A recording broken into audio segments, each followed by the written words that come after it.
This is the new 2024 Mustang, and this is my car for the week. It's the non-GT EcoBoost model, but it's still a ton of fun. So today I'm going to tell you guys 5 things that I like and 5 things that I don't like so much about the baby Mustang.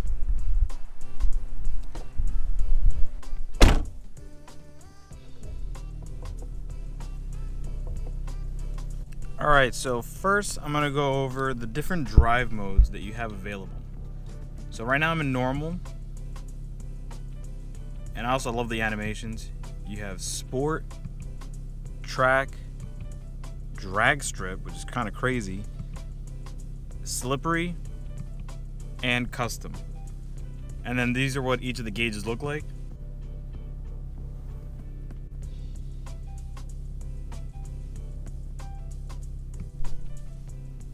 So for just being the turbo 4-cylinder, this car still has a ton of sport modes and track ready modes, as you can see.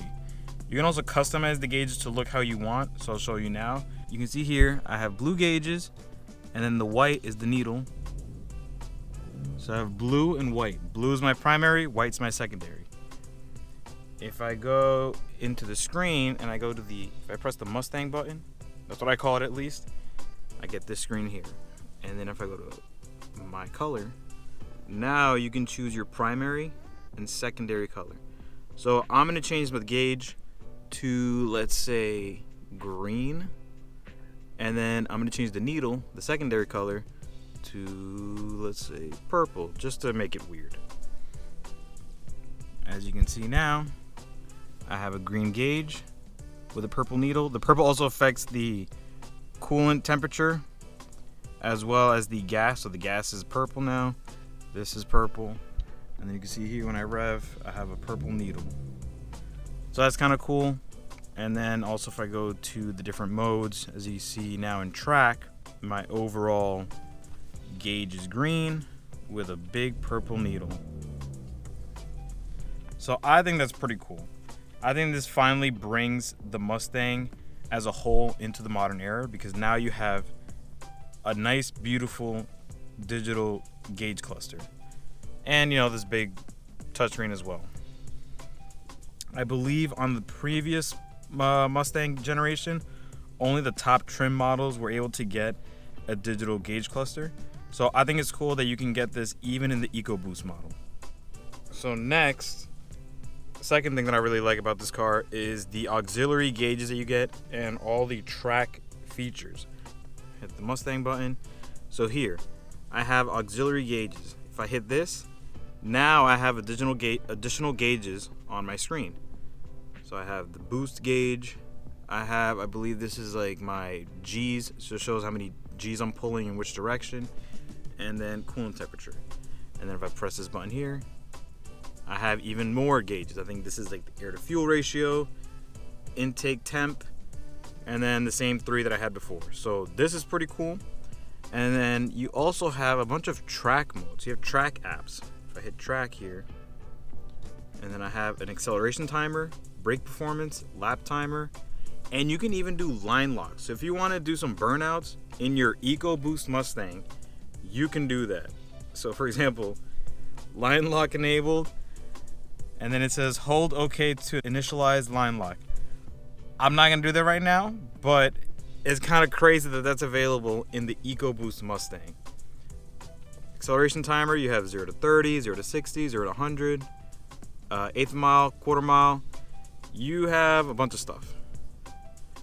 Brake performance, 60 to 0, 100 to 0, lap timer.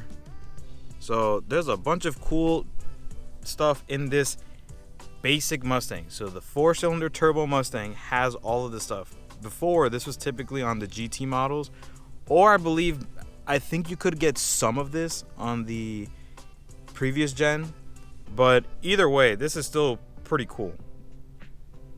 So the third thing is here on the outside of the car, and that would be the famous Mustang sweeping taillights. It's a very distinctive feature of all Mustangs, but now on the 2024, you also have sweeping front turn signals. So that's pretty cool. You have it on the fronts and the rears. So fourth on the list is power and driving experience. For this being the baby Mustang, it's still a pretty damn good car. The entry-level V6 Mustang is long gone, but this 2.3-liter EcoBoost is great. This engine makes 315 horsepower and 350 pound-feet of torque. Those are some strong numbers for just a 4-cylinder. And even though I prefer a manual in this car, the automatic is pretty good as well. You put it in sport mode or track mode and the car shifts quickly, and the car does a great job of downshifting when you are driving aggressively. So the car pretty much knows when you want power, and it keeps you in the power band. And that's amazing. So this thing is a lot of fun. Even though it's not the big GT V8, still a great fun car. So the fifth thing that I like is the seats and fuel mileage. So just for being an EcoBoost, these seats actually hold you in place pretty well. They're pretty comfortable too. And I can't complain about getting an average of 28 mpgs, especially when I'm like ripping it every now and then. Just as a comparison, my WReX makes slightly more power than this car to the crank, and I get less fuel mileage, and I have to put 93. This car, you can just put 87, which I think is great. So those are the 5 things that I like. Now let's go over the 5 things that aren't so great. First is the looks. So from the front, it's not too bad. I think it actually looks pretty cool. But if we go around to the back of the car, the rear end is kind of ugly. The previous Mustang looked a lot better from behind. It just flowed better. This one just, I don't know, it looks weird. Like, look at this angular cut. I mean, some people might like it. I think personally it's kind of weird. But yeah, not a huge fan of the looks. So the second thing I don't like so much is the interior. Yes, the seats are comfortable and they hold you in place pretty well, but in here we have a lot of fake carbon fiber plastic. So I'm not a huge fan of the fake carbon fiber. I wish it was just regular, like, smooth plastic or real carbon fiber. But at the end of the day, this is an EcoBoost, so I guess you can't really complain too much. Third is the useless back seats.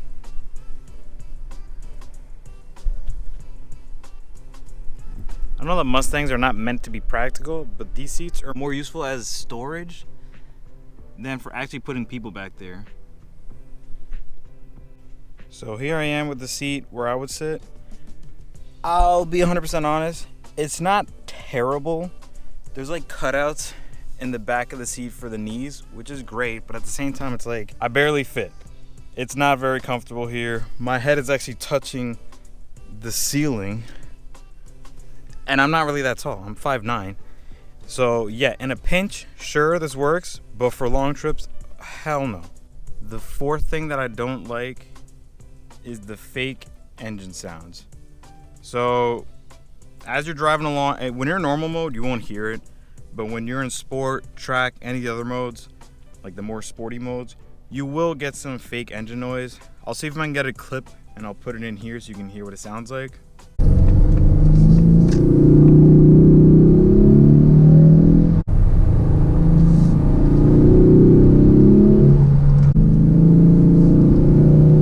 It sounds cool, I guess, but at the same time, no 4-cylinder actually sounds like this. And I just don't like the fact that it's just not real. Here's what the car actually sounds like from outside.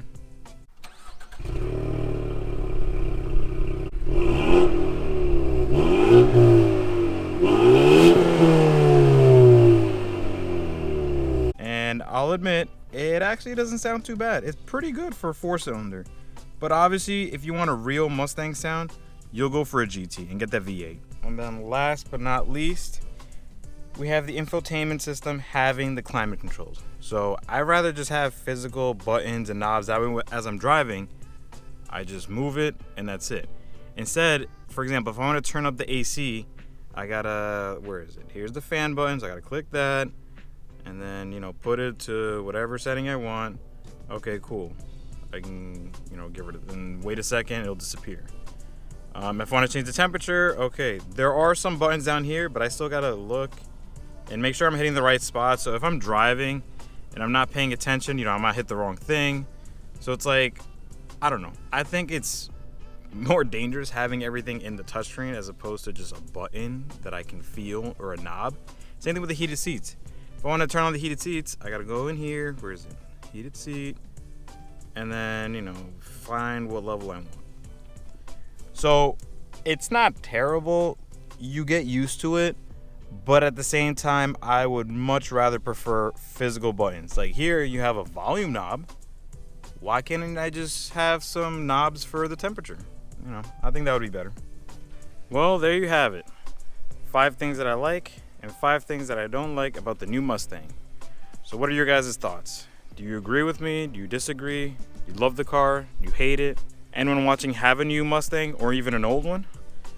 Leave a comment down below and tell me your thoughts. Like and subscribe if you liked the video, and we'll see you in the next one.